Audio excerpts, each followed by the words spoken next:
Alright, let's look at the nth order homogeneous linear equations with constant coefficients.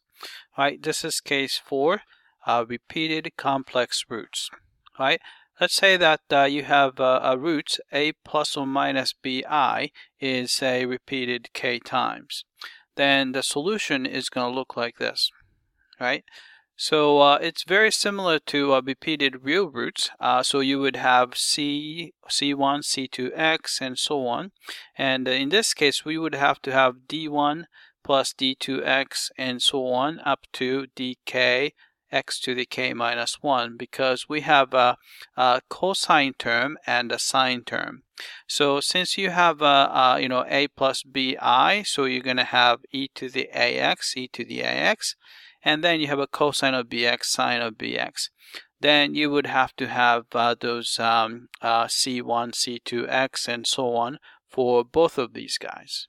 Right? So this is the repeated complex root case. Let's look at this example here. All right, so here's the differential equation. So let's write the characteristic equation for this guy. Alright, so this is going to look like r to the 4th plus 2r cubed plus 3r squared plus 2r and plus 1. And this is equal to 0. Right? And this is actually a hint. This can be actually factored out as quantity r squared plus r plus 1 squared is equal to 0. Alright, so let's look for the, let's use the quadratic formula here.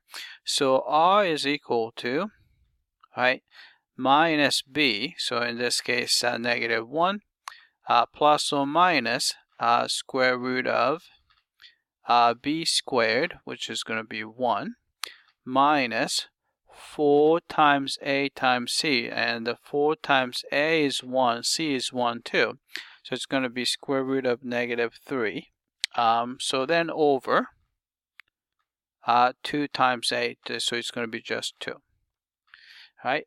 So what you're going to get is going to be negative 1/2 is the real term, and plus or minus square root of 3 over 2i, right? And this is actually repeated twice, right?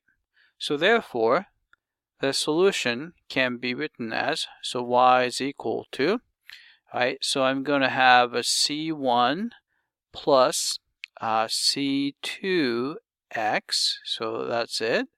Then you have a e to the negative 1/2 x.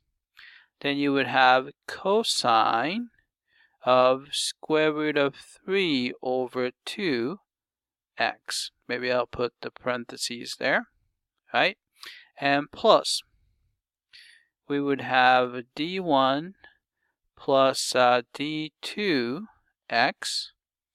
Then you have a e to the negative 1/2 x sine of square root of 3 over 2 x. Right? So that is the solution of the given differential equation. Alright, that's it. I hope that this was clear.